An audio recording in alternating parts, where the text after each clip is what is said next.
At this very minute, in hospital wards and dialysis clinics around Australia, 1,583 Australians are on the waiting list for organ donation.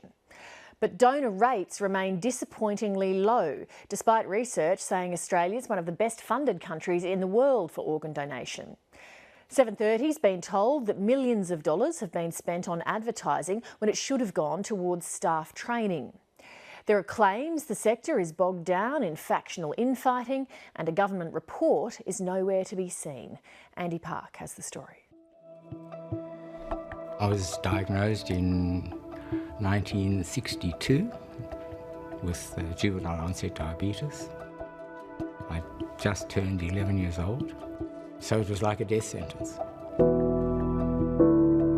As a result of diabetes, my kidneys were failing. It took a long time for them to eventually fail completely, what they call end-stage renal disease, and I went on dialysis in 1996, November 96. So I went on the waiting list. 3 years later,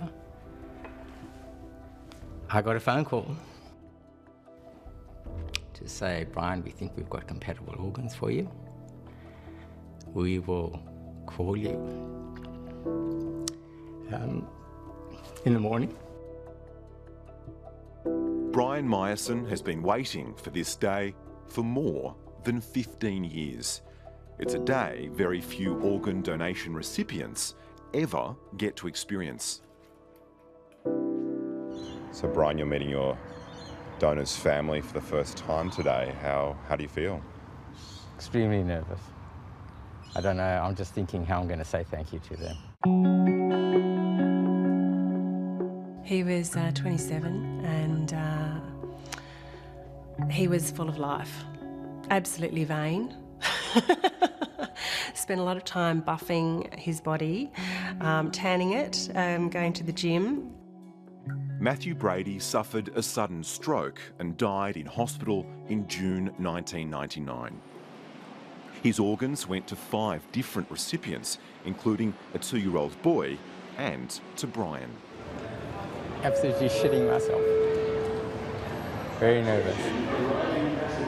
Brian wrote to us for many years and I couldn't respond. And even though I was really, really happy for him, I just missed my brother so much.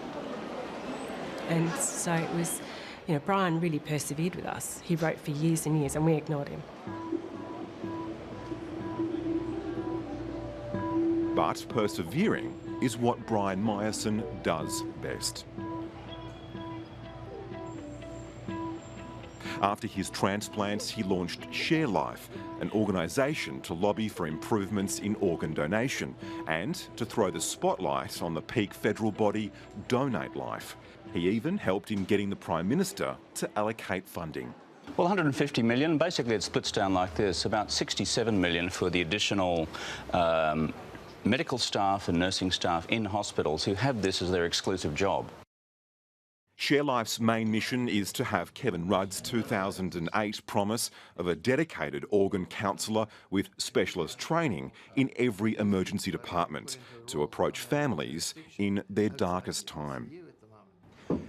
It's what happens in this ordinary clinic room that some say is the key to lifting Australia's organ donation rate. And yet, more than half of the devastating conversations that happen are made by hospital staff who don't have specialist training. Trained requesters have a substantially higher consent rate than untrained requesters.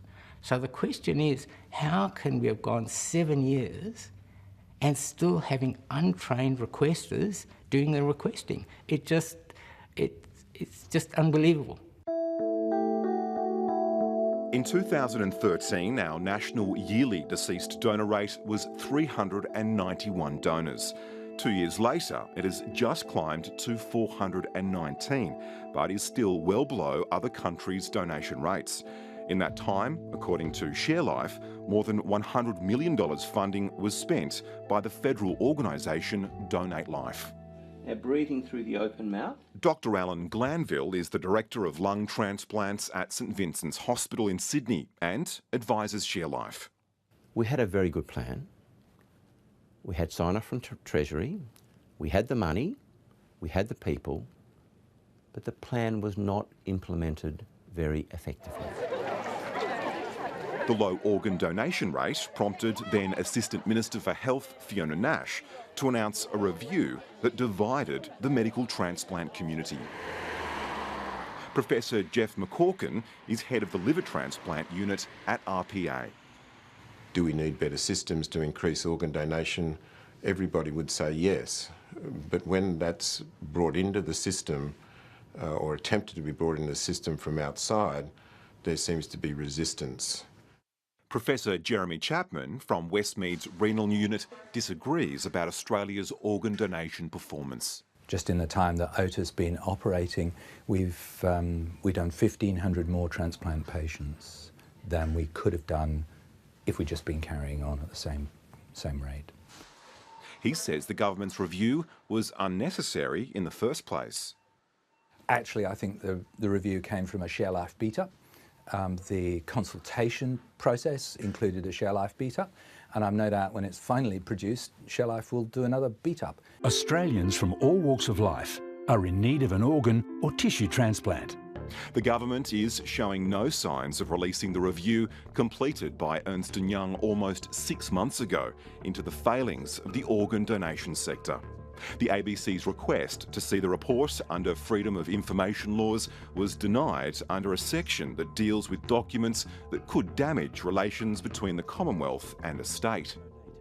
Well, it tells me that the processes of audit and addressing why things aren't improving seems to be inadequate. A spokesperson from Donate Life and from the Minister's office were unavailable for an interview. A statement from Fiona Nash's office said complex decisions around Australia's organ donation system are too important to rush. You can see just that personality. Yep, that's for sure. Yeah. There was nothing that was going to save my brother. He was going to die. But the fact that he was able to make that decision meant that others didn't have to die. It was lots of fun. Brian Myerson will keep lobbying to improve Australia's organ donation rate. Just can't stop pushing it. There are many people who get upset with me that I'm pushy and all that, but it's just something I feel absolutely passionate about. Andy Park reporting.